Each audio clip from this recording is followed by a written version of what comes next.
Sailing.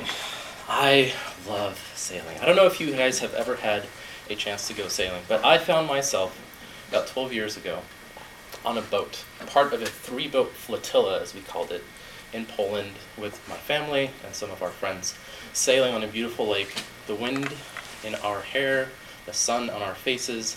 Unbeknownst to us, behind us was a gigantic wall of clouds and rain. And we're getting down about a third of the way through this lake when we notice that this rain and this storm is coming. And our parents are sailing next to us, and they say, we should probably get out of this and make port really, really quickly. And us being the cautious people that we were, decided, hey, there's a spot right here. Let's just turn in here and we'll be fine. Uncle Michael, who was our family friend, was on the boat where the parents were, and he said, no, there's a really, really beautiful, beautiful spot that I really want you guys to see on the far side of the lake. And we said, no, there's no way we're going to make that. I mean, it's about to start raining, it's going to get cold, it's going to get even more windy. And he said, we can do this. Now, he has a very characteristic mannerism that I just demonstrated for you. He kind of puffs up his chest, he perks up his eyebrows, he raises his hand and does this little, challenge. It's not a challenge to tell you you can't do this and, you gotta rise up to the occasion. It's more of a, let's see what's actually possible. So he stands up on the boat and he says, we can do this. And he smiles.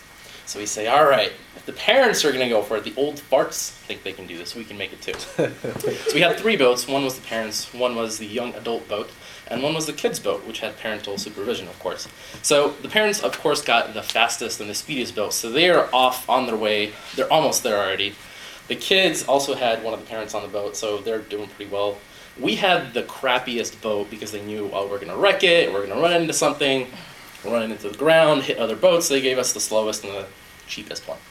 So we're midway through the lake and it starts raining. We can see they're already making it. They get into the shore, turn the boat around because it's easier to come off the backside. So they're getting all their boats in store for the night. Everything's all set up. They made a little spot for us, and they're telling us, oh, you guys should turn around and come back in. But we're just like, no, we don't have time for this. It's already raining. We're hear thunder in the background. So we just jam in, and we make it. And as unlikely and slightly surprised we actually were able to make it in that night.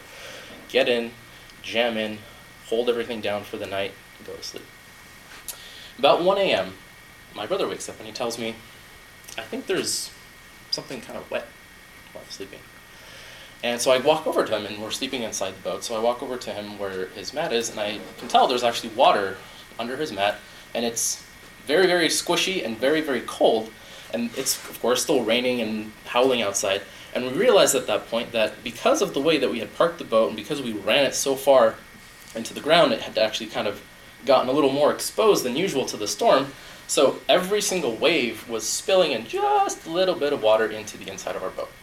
So within 30 minutes at 1 a.m., we had evacuated our boat, all 6 people that we had on our boat, into the other 2 boats, taken all of our electronic and most important possessions off, and at about 2 a.m., this crappy boat of ours sank to the bottom of the lake. And not to the point where it was just underwater, but it was just sitting on the shore. If you got into the inside of it, you would have water up to your chest. So we wake up the next day, kind of dejected. It's still raining, of course. It's still thundering, and there's some lightning. We get all of our raincoats out. We get out there. We look around and we see, this thing is just stuck. I mean, this thing now weighs a couple tons. There's water inside. All the stuff is inside. We're going to have to call the company that we rented it from and just tell them, this is where it is. You guys can come pick it up. But Uncle Michael says, we can unsink it. We can do this. And we're thinking, no, come on. And to our great surprise, we eventually did unsink it. It took 3 days. That first day, getting all of the stuff out, all the mats that had sunk in and absorbed all that water, had to get all that stuff out. The second day, still raining. I'm in my bathing suit and nothing else, in the water, along with my brother and my friend. There's a group of 7 Germans who have helped us tie ropes to all these boats to move the 2 out of the way, tie ropes to this one so we can turn it around while it's still dragging on the bottom of the lake. We finally get it orientated the right way that you were supposed to park it. Third day, it's still raining. We're getting all of the water out with buckets, trying to cover all the entranceway so that the rain doesn't keep filling it back up. And finally, it actually rises from the sea. And on the fourth day, the sun comes out. And we're good. We're okay. The boat's, again, floating on the lake. We're getting everything ready to go. A sigh of relief. So we get all packed up. Everyone's kind of, happy with themselves. We're able to do this. This is awesome. Like, look what we're able to do. I couldn't believe it, even when he said, like, let's do this. I was really, we're going to get out of here soon. So we get on the boat. We let that boat go on first. Our young adult crew, empowered with our success, get on, and we start sailing out and immediately drift into the reeds. We have no idea what's going on. So it turns out that there's this thing called a keel at the bottom of the boat, which prevents it from drifting and uses the motion of the wind going perpendicular to the boat to propel it forward.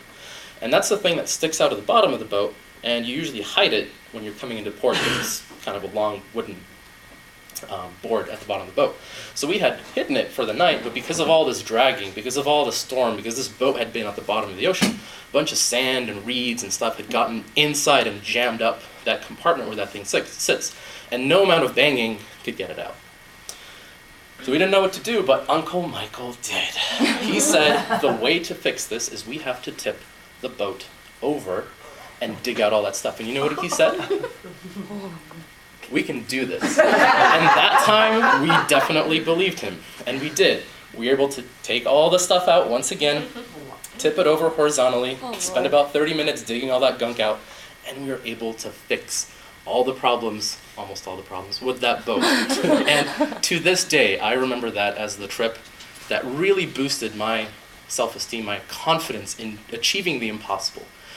And even on a day like this, when I felt like, wow, international speech contest, I don't know if I can do this, you know what I remembered? And what I would encourage you to remember? Remember Uncle Michael saying, you can do this. Thank you.